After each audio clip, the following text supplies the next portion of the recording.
The Lord be with you. And with your spirit. A reading from the Holy Gospel according to Saint Mark. Glory to you, O Lord.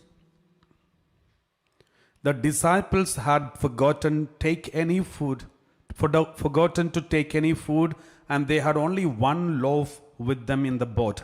Then Jesus gave them this warning: keep your eyes open, be on your guard against the yeast of the Pharisees and the yeast of Herod. And they said to one another, it is because we have no bread. And Jesus knew it, and he said to them, why are you talking about having no bread? Do you not yet understand? Have you no perception? Are your minds closed? Have you eyes that do not see, ears that do not hear? Or do you not remember when I broke the 5 loaves among the 5,000? How many baskets full of scraps did you collect? They answered, 12. And when I broke the 7 loaves for the 4,000, how many baskets full of scraps did you collect? And they answered, 7. Then he said to them, are you still without perception? The Gospel of the Lord. Praise to you, Lord Jesus Christ. Please be seated. Praise the Lord. Hallelujah. Thank you, Jesus. Praise you, Jesus.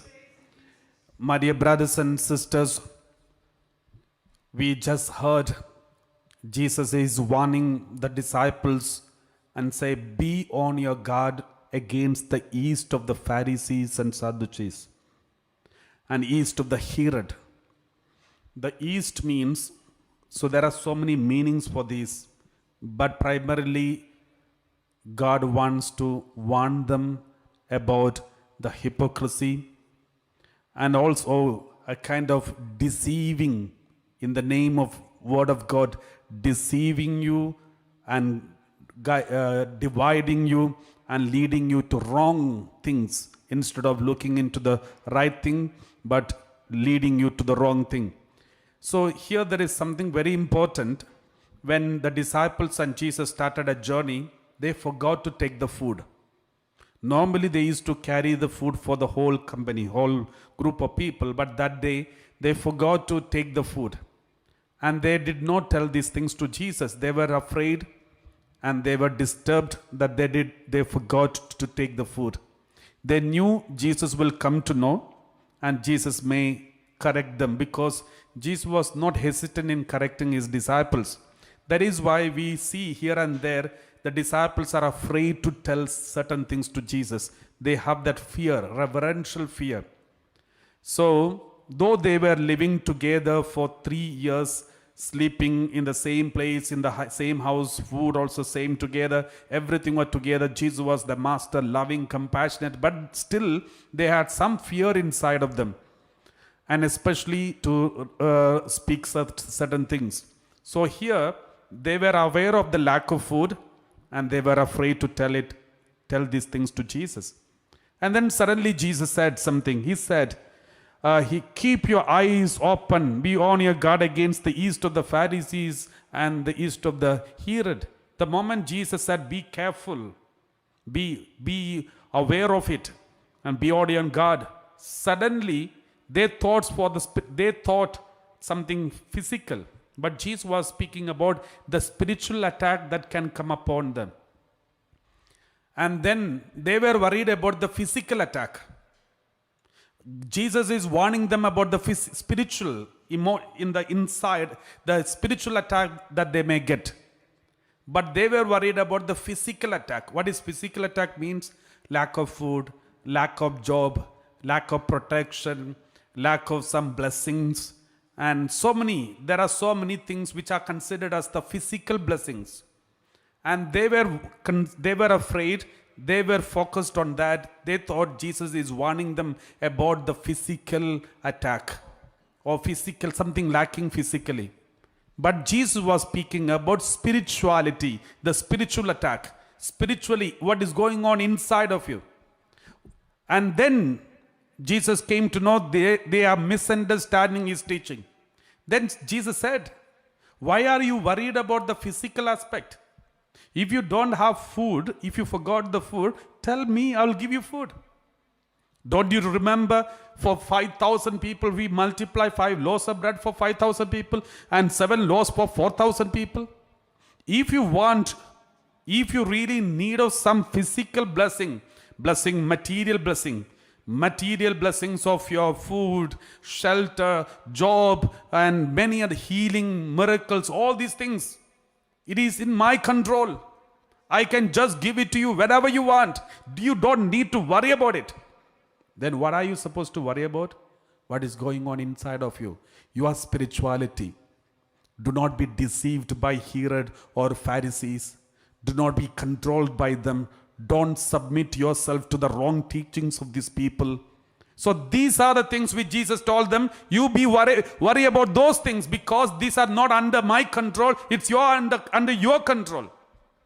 My dear brothers and sisters, the blessings that we receive outside, God gives, God can give, it is fully under His control.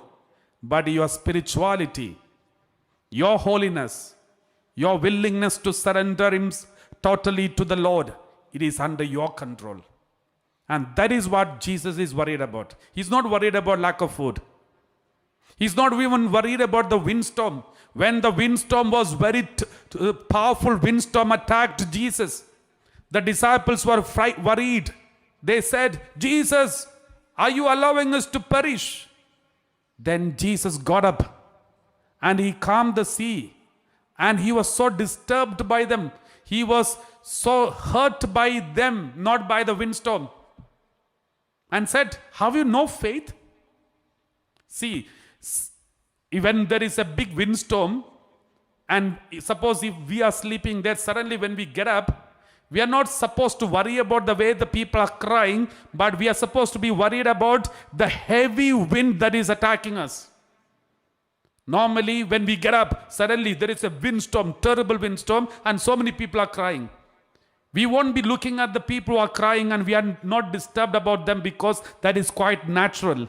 But we will be worried about the windstorm which is attacking us. But what did Jesus worry? When Jesus got up from the sleep, there is a big windstorm. And Jesus told the windstorm to stop. And He looked at the people who are crying and said, how come you are behaving like this? Have you no faith? Because this is under my control, but this you have to control. It is under your control. Your inside, your spirituality, what is going on inside is under your control. You have to decide. If you have faith in me, you will also sleep just like me. Praise the Lord. My dear brothers and sisters, this is what Jesus told these disciples. Have you forgotten that I multiplied 5 loaves of bread for 5,000 people?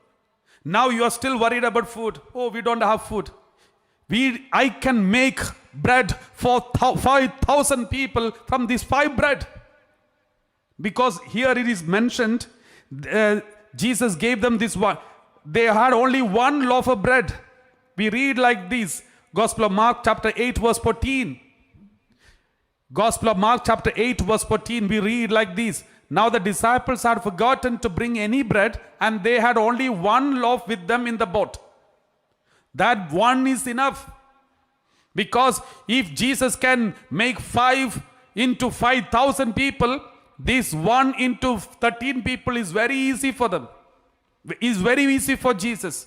But still, after seeing all these miracles, after seeing all these mighty things in the life of the disciples are still worried about these small, minute things. My dear brothers and sisters, this is exactly what is happening in our life. We have witnessed miracles in front of us. We have witnessed mighty things in front of us.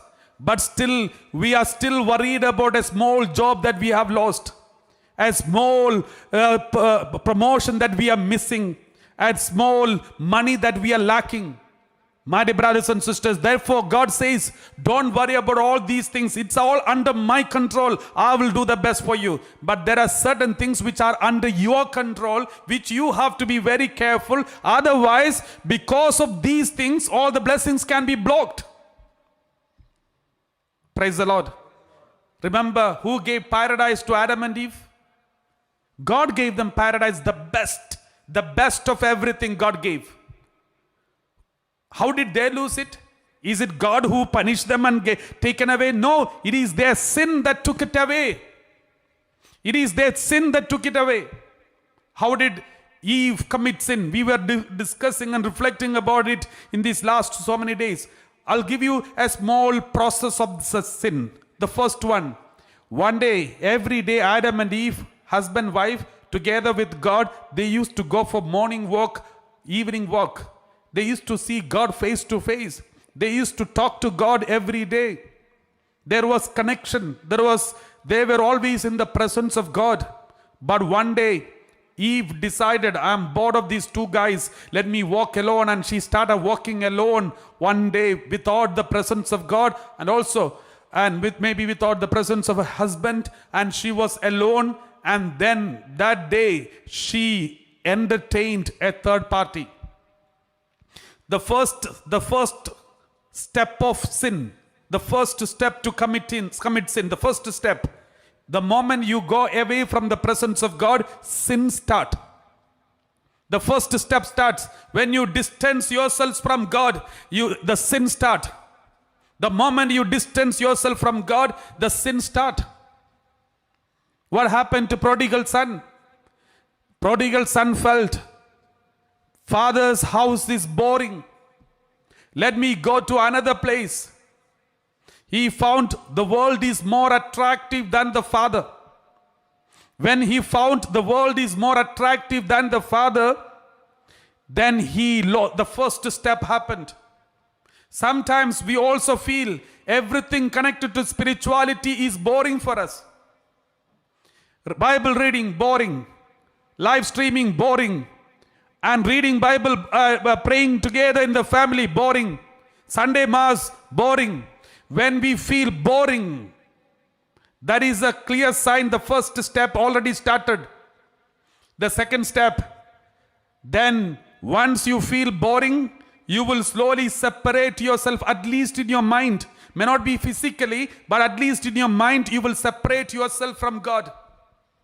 Eve was alone in front of the serpent. She was walking alone and she found in front of the devil. My dear brothers and sisters, why the Satan was waiting for her? Why didn't he wait for Adam? Adam was the one who got the command of God first. And Adam entrusted the command to Eve. And Eve did not know the seriousness of the command because only Adam heard the command of God. This is only secondary source. Eve heard the command of God from the secondary source. Therefore, out of these two, who seems to be weak? Eve is weak. Therefore, the devil is waiting for the weak in the chain. The weak link is the one who is going to be attacked by the devil. Therefore, it is in a big chain. There are certain links are very powerful, but certain links are weak. And this weak link will break easily. The same way the devil is waiting for the weak link. In your body, you may be very strong in your prayer, you may be very strong in everything, but there will be some weak link in your body. In your spirituality, you may be very strong in your spirituality, but there will be some weak link. There is a weakness, a weak link, and that is where you're going to get attacked. Praise the Lord. Hallelujah. That is how the devil wants to disturb you. I remember as a priest, after I became a priest and I was appointed to Tabor Retreat Center, Mumbai. And when I started my ministry, the Lord was blessing mightily and there was mighty blessings. And I knew the Lord is very actively present. And it was just after the ordination, therefore, with the full anointing, with full power. And my only weakness was my parents. I was so attached to them, so connected to them. And I remember always my mother used to call me and I used to always to spend time to speak to them. And then I noticed, after some days, I noticed every time when my mother calls me, I was disturbed. After the conversation, I'm getting disturbed. Because she comes with all the complaints. Oh, that is lacking, this is lacking, that problem, this problem, and sister's marriage is not taking place, and the financial problem. So then I notice it is each time after the conversation, it is disturbing. And it is affecting me. And one day, one of our director of the retreat center, he noticed there is some disturbance in me. Then he asked me, what happened? I said, nothing happened. I said, and he said, there is something wrong. Something is lacking. So it is affecting your ministry, your anointing. There is something disturbing you. Then I told him everything. Then he said, do you want to come out of it? Then I said, yes. Then he said, call your mom and say, don't call me again. I said, it is too much. Then he said, do you really want to come out of it? I said, yes, I want to come out of it. Then you have to tell her that please don't call it again anymore. If there is any need, I will call you back. Then I knew he's very serious about it. And then I decided, okay, I will do that. Then I have somehow managed to do it in a better way, not the way he said, but I tried to convince my mom and said, see, I'm praying for all of you every day. You don't need to call me every day and remind me about the prayer. Every day when I celebrate Holy Mass, I will be praying for all your intentions and everything. So don't worry, you just focus on the life and everything will be okay. God is in command. And so all these things I explained and my mom understood it. And I said, only in emergency case, when something very serious, some death or something else is happening in the family, please let me know. Otherwise, you don't need to call every time and disturb yourself. And then my mom understood and everything. And then she stopped calling. And after that, first day I was disturbed, second day I was disturbed, but after third day onwards, I was released. And no more disturbance, because the disturbing thought about the family and everything just disappeared from my mind, and I started focusing on the ministry that is entrusted to me. And then after 1 month, I got a phone call from my mom, and I saw the phone call. Then I was so shocked. I was really afraid, because I had told her, only if there is any death or any kind of serious problem, you can call me. So when I saw this phone ringing, I was so shocked and scared. And I attended the phone. The first sentence she said, do not be afraid. The moment she said, do not be afraid, it was a big relief, because it is not a bad news, it's a good news. And then she said, everything is settled now. Problems are all solved. Financial problem and even the marriage, everything is settled. And it's just to inform you about this. I called. Then I knew when this, if there is a weakness in us, that is where the devil attacks, so that we will be disturbed. So my weakness as a young priest, as a newly ordained priest, was my parents, because I was attached to them. And that is when I noticed if we are attached to my parents or anyone, they will be attacked.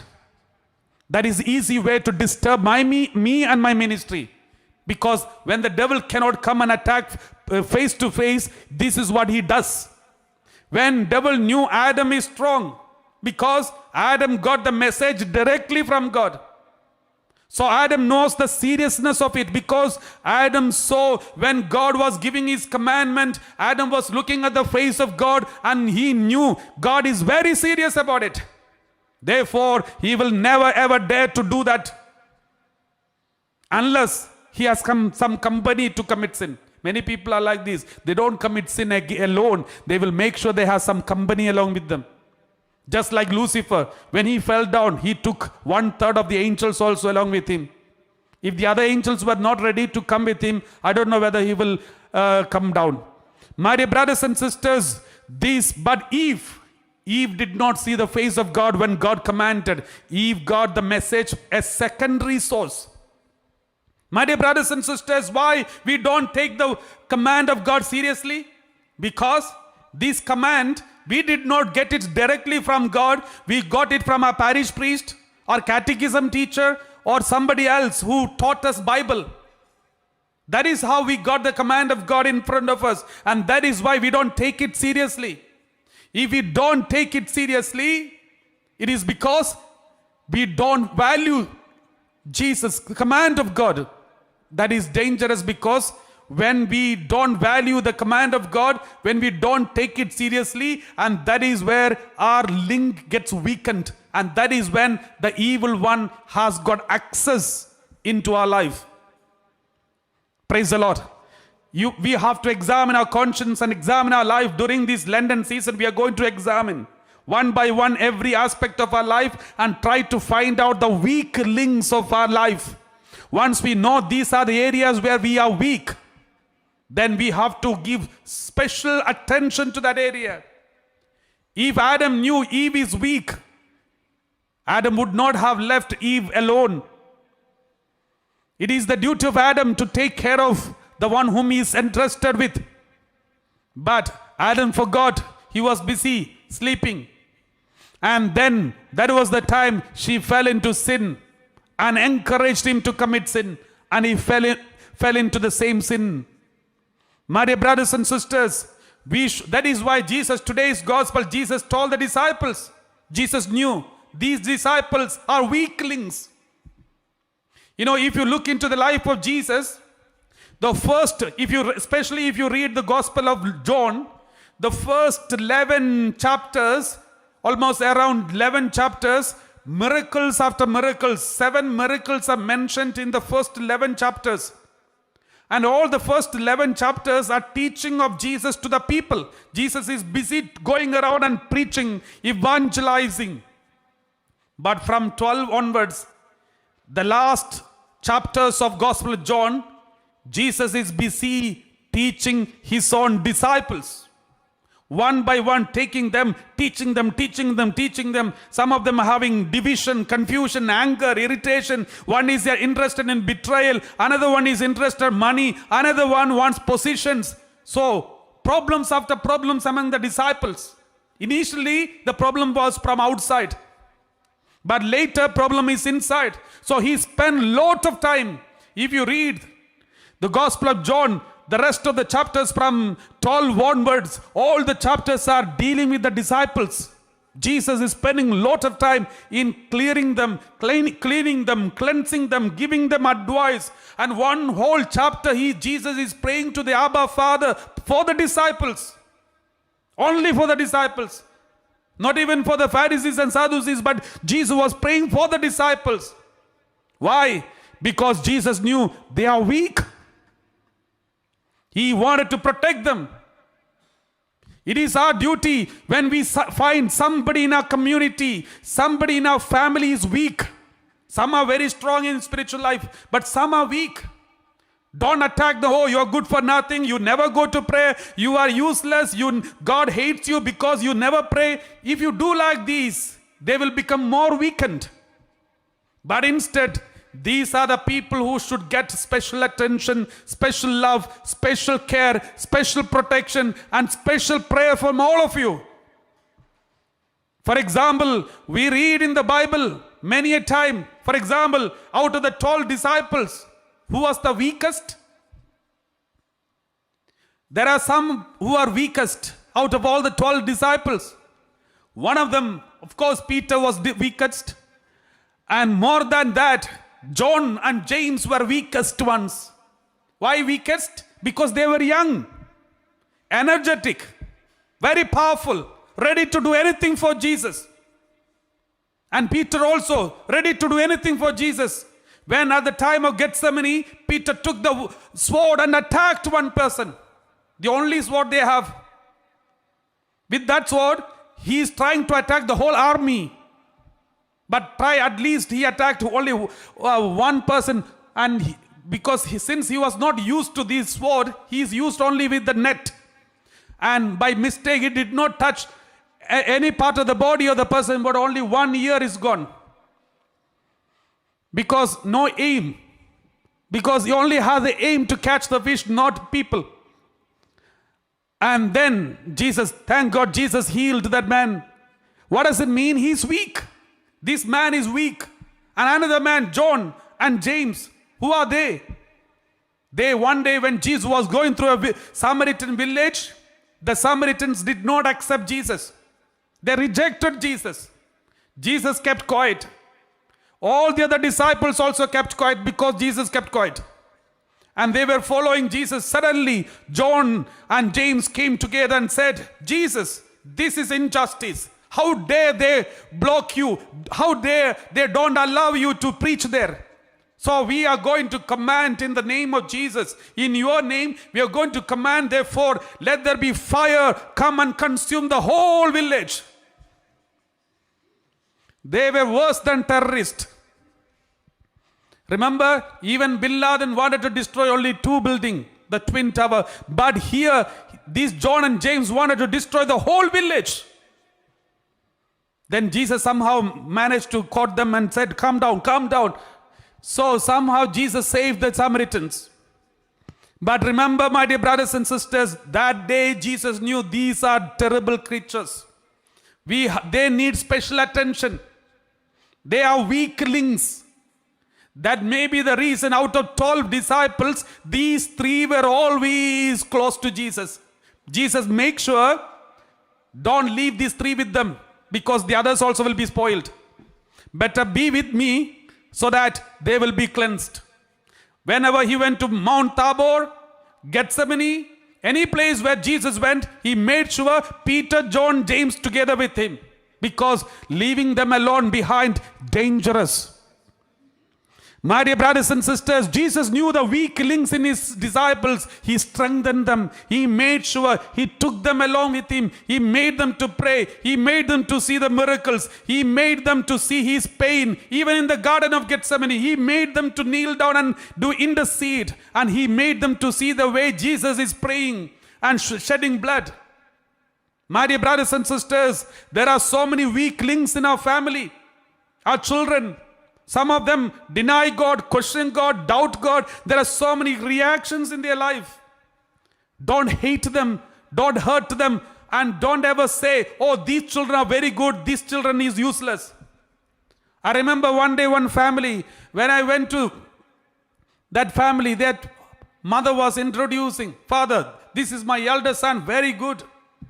This is second child, she's very good in singing and very good in all the goody things about the first one, second one, third one. And the fourth one was standing there in the one corner.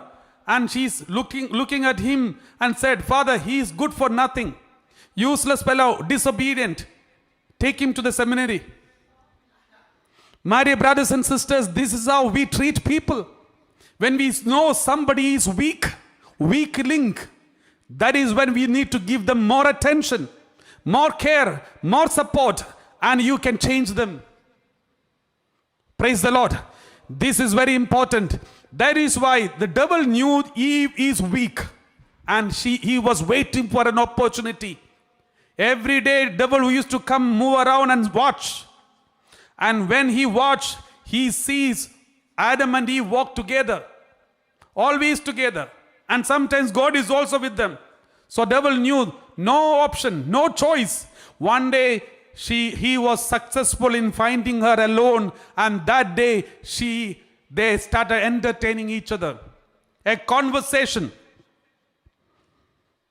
a very good conversation. He was not tempting her, or she was not or shouting at him. There was no problem. Very good relationship, very good conversation. Every sinful relationship starts with a very good conversation. Every wrong relationship also starts with a spiritual conversation. I remember one girl who was in a wrong relationship. And that boy, the man is already a married husband and also got children. And now this man and this girl is in an intimate attachment. I said, this is not the will of God. Then she said, Father, initially, we started this relationship in the church. And I met him when he was kneeling down and praying. I was so impressed by the way he was praying. And all my, initial time when I was going through struggle, some spiritual wound, because my inner wound, because of my family problems, my parents were fighting with each other, there is no peace. It was he who was strengthening me, Father. He used to send me word of God every day. He is to give me the word of God. He is to give all the talks and everything. If not he, I would have committed suicide. My dear brothers and sisters, every good relationship starts with the spirituality. In many, I'm not generalizing everything, but in many wrong relationship also, they use spirituality as a easy instrument in catching the other person and giving them an impression that this is something good. Be very careful. Praise the Lord.